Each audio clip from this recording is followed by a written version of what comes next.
Chapter 2.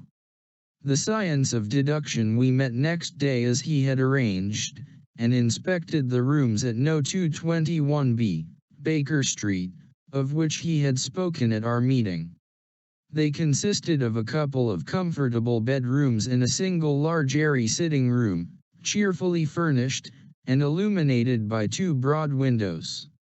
So desirable in every way were the apartments, and so moderate did the terms seem when divided between us, that the bargain was concluded upon the spot, and we at once entered into possession. That very evening I moved my things round from the hotel, and on the following morning Sherlock Holmes followed me with several boxes and portmanteaus. For a day or two we were busily employed in unpacking and laying out our property to the best advantage. That done, we gradually began to settle down and to accommodate ourselves to our new surroundings. Holmes was certainly not a difficult man to live with. He was quiet in his ways, and his habits were regular. It was rare for him to be up after 10 at night, and he had invariably breakfasted and gone out before I rose in the morning. Sometimes he spent his day at the chemical laboratory, sometimes in the dissecting rooms, and occasionally in long walks, which appeared to take him into the lowest portions of the city. Nothing could exceed his energy when the working fit was upon him, but now and again a reaction would seize him, and for days on end he would lie upon the sofa in the sitting room, hardly uttering a word or moving a muscle from morning to night. On these occasions I have noticed such a dreamy, vacant expression in his eyes, that I might have suspected him of being addicted to the use of some narcotic, had not the temperance and cleanliness of his whole life forbidden such a notion. As the weeks went by, my interest in him and my curiosity as to his aims in life gradually deepened and increased. His very person and appearance were such as to strike the attention of the most casual observer. In height he was rather over 6 feet, and so excessively lean that he seemed to be considerably taller. His eyes were sharp and piercing, save during those intervals of torpor to which I have alluded, and his thin, hawk-like nose gave his whole expression an air of alertness and decision.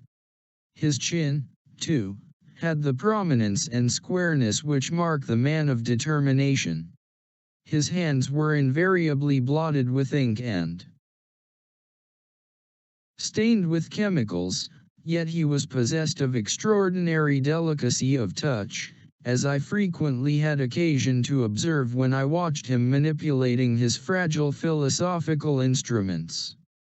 The reader may set me down as a hopeless busybody, when I confess how much this man stimulated my curiosity, and how often I endeavored to break through the reticence which he showed on all that concerned himself.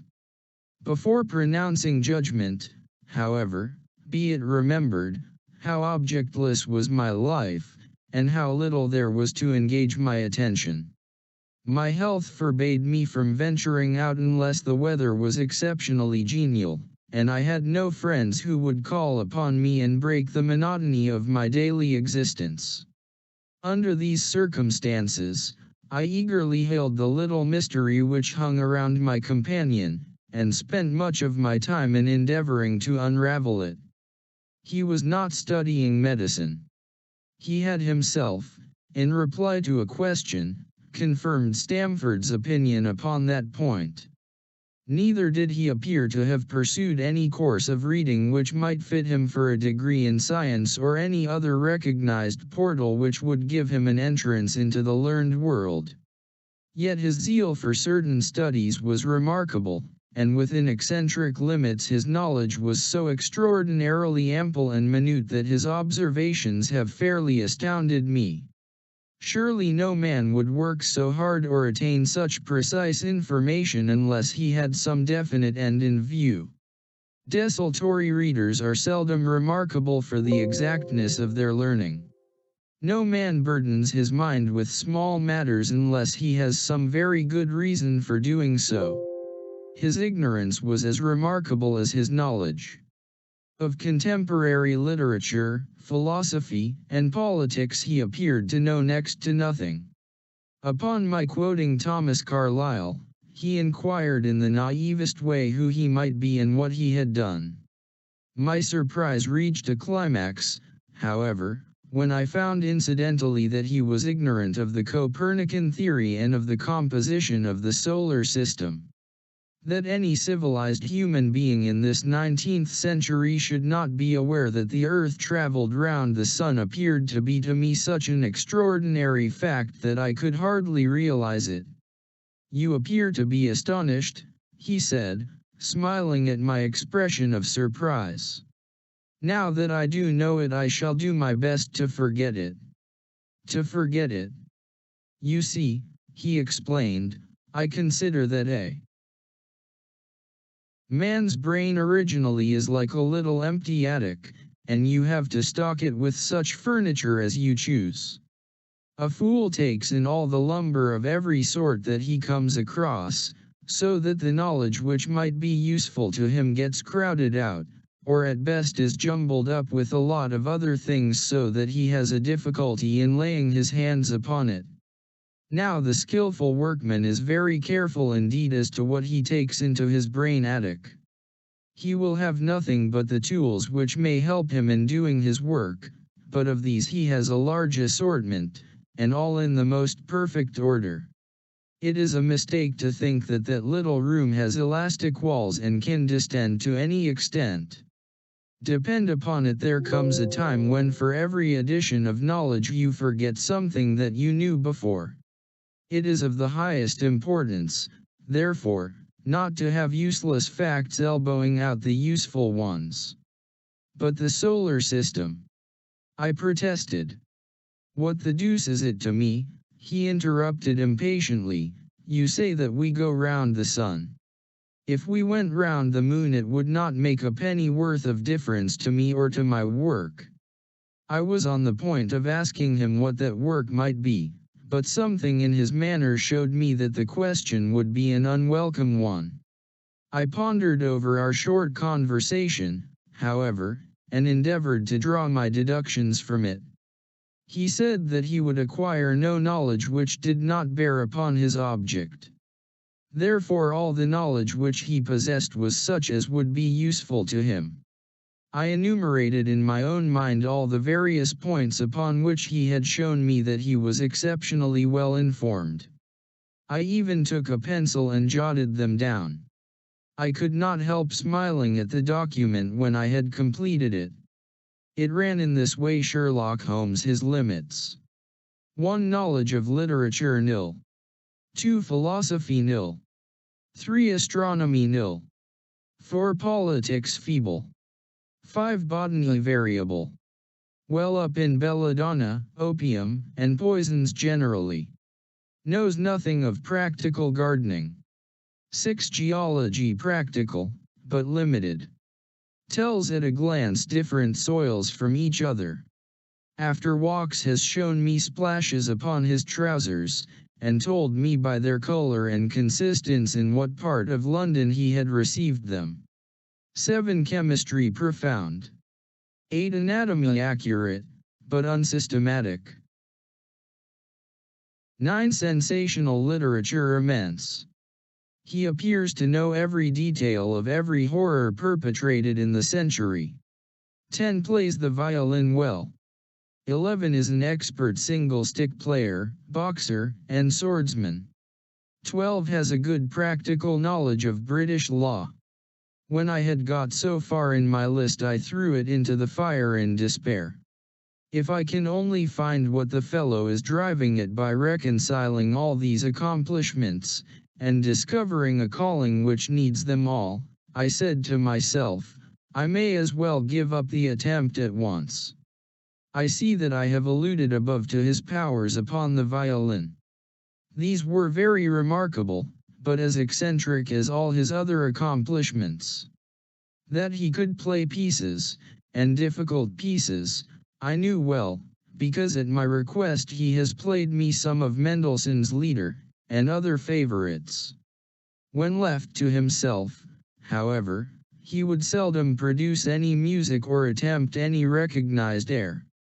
Leaning back in his armchair of an evening, he would close his eyes and scrape carelessly at the fiddle which was thrown across his knee.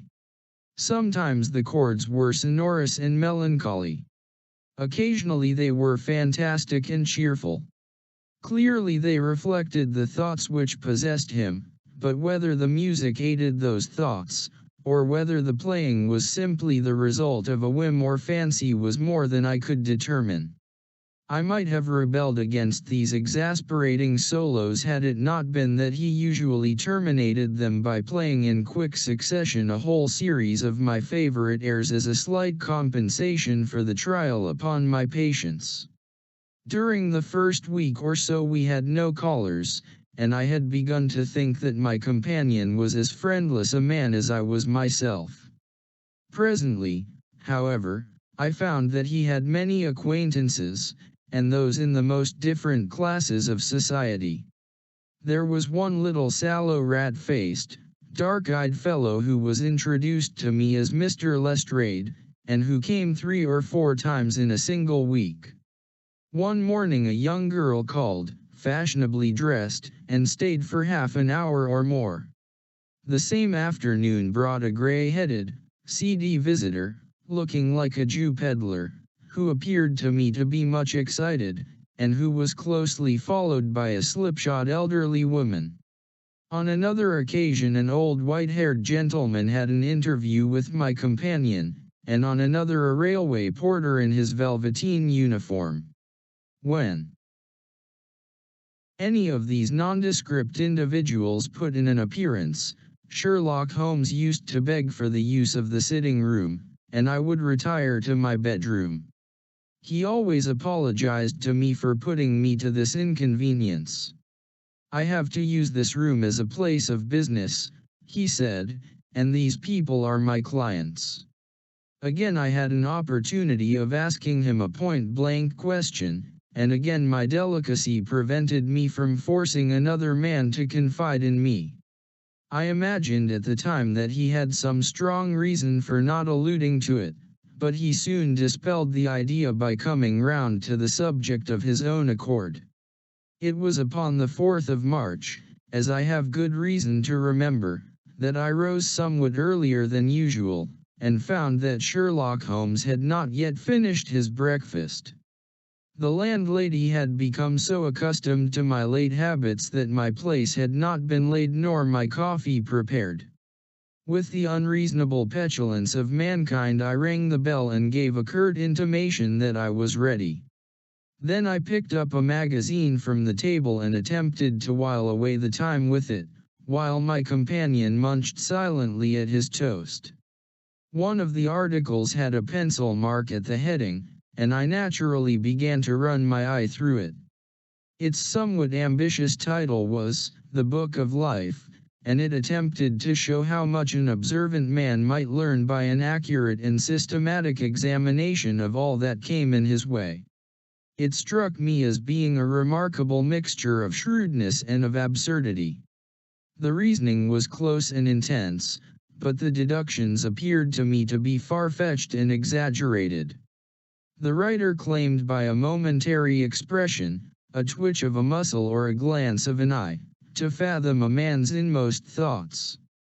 Deceit, according to him, was an impossibility in the case of one trained to observation and analysis. His conclusions were as infallible as so many propositions of Euclid. So startling would his results appear to the uninitiated that until they learned the processes by which he had arrived at them they might well consider him as a necromancer. "From a drop of water," said the writer, "a logician could infer the possibility of an Atlantic or a Niagara without having seen or heard of one or the other. So all life is a great chain, the nature of which is known whenever we are shown a single link of it. Like all other arts, the science of deduction and analysis is one which can only be acquired by long and patient study, nor is life long enough to allow any mortal to attain the highest possible perfection in it. Before turning to those moral and mental aspects of the matter which present the greatest difficulties, let the inquirer begin by mastering more elementary problems.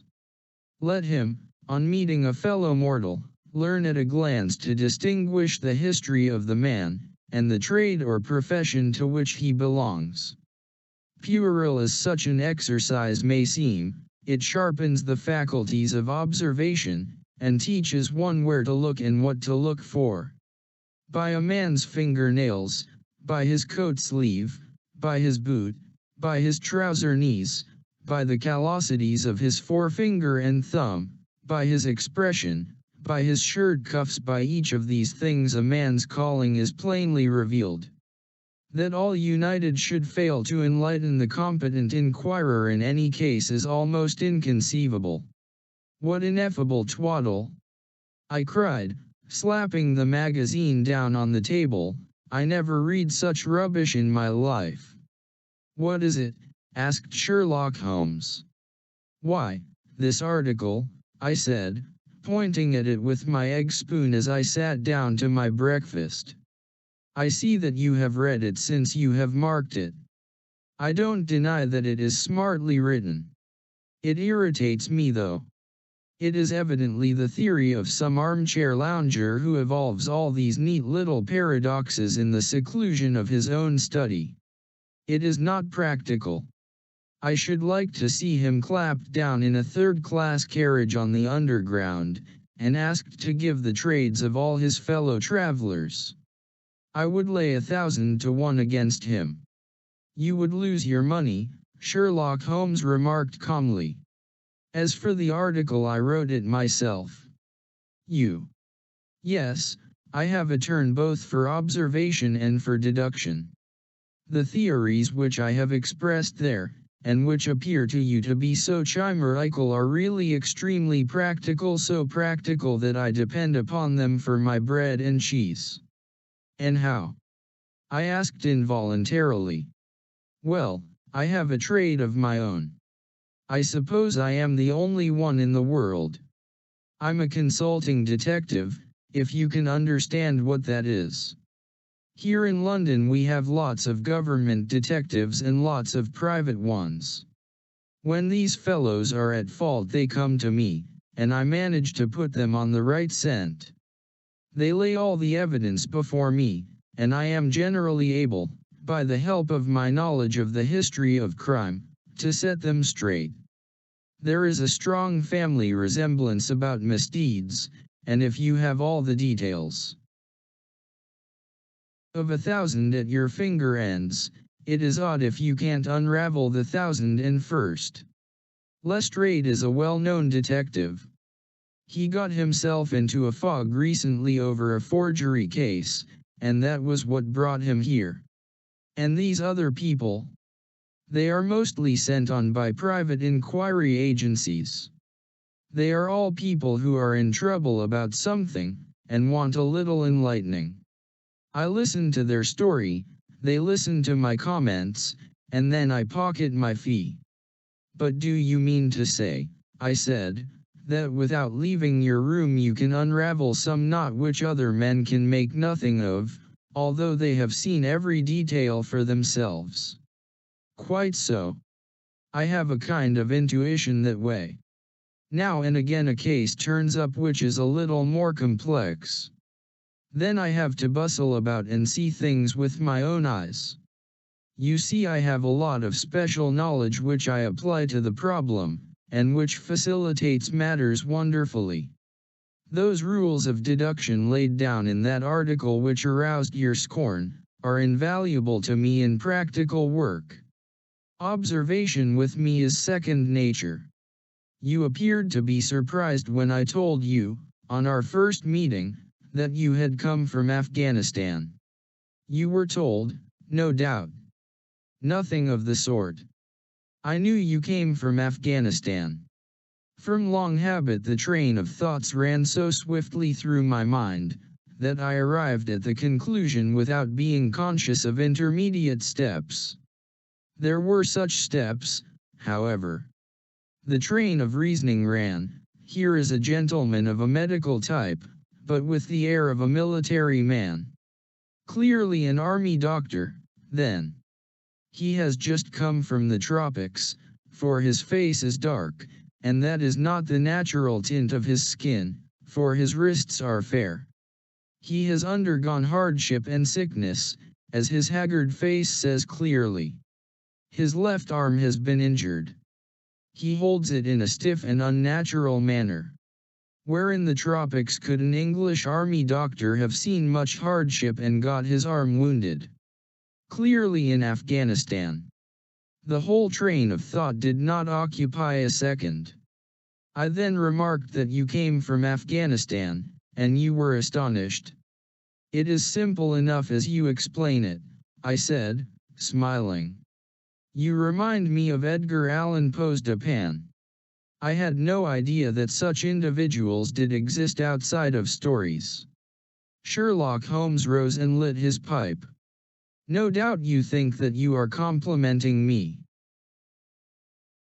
In comparing me to Japan, he observed. Now, in my opinion, Japan was a very inferior fellow. That trick of his of breaking in on his friend's thoughts with an apropos remark after a quarter of an hour's silence is really very showy and superficial. He had some analytical genius, no doubt, but he was by no means such a phenomenon as Poe appeared to imagine. Have you read Gaboria's works? I asked. Does Lecoq come up to your idea of a detective? Sherlock Holmes sniffed sardonically. Lecoq was a miserable bungler, he said, in an angry voice. He had only one thing to recommend him, and that was his energy. That book made me positively ill. The question was how to identify an unknown prisoner. I could have done it in 24 hours. Lecoq took 6 months or so. It might be made a textbook for detectives to teach them what to avoid. I felt rather indignant at having two characters whom I had admired treated in this cavalier style. I walked over to the window, and stood looking out into the busy street. This fellow may be very clever, I said to myself, but he is certainly very conceited. There are no crimes and no criminals in these days, he said, querulously. What is the use of having brains in our profession? I know well that I have it in me to make my name famous. No man lives or has ever lived who has brought the same amount of study and of natural talent to the detection of crime which I have done. And what is the result? There is no crime to detect, or, at most, some bungling villainy with a motive so transparent that even a Scotland Yard official can see through it. I was still annoyed at his bumptious style of conversation. I thought it best to change the topic. I wonder what that fellow is looking for? I asked, pointing to a stalwart, plainly dressed individual who was walking slowly down the other side of the street, looking anxiously at the numbers. He had a large blue envelope in his hand, and was evidently the bearer of a message. You mean the retired sergeant of Marines, said Sherlock Holmes. Brag and bounce, thought I to myself. He knows that I cannot verify his guess. The thought had hardly passed through my mind when the man whom we were watching caught sight of the number on our door, and ran rapidly across the roadway. We heard a loud knock, a deep voice below, and heavy steps ascending the stair. For Mr. Sherlock Holmes, he said, stepping into the room and handing my friend the letter. Here was an opportunity of taking the conceit out of him. He little thought of this when he made that random shot. May I ask, my lad, I said, in the blandest voice, what your trade may be? Commissionaire, sir, he said, gruffly. Uniform away for repairs. And you were? I asked, with a slightly malicious glance at my companion. A sergeant, sir, Royal Marine Light Infantry, sir. No answer? Right, sir. He clicked his heels together, raised his hand in a salute, and was gone.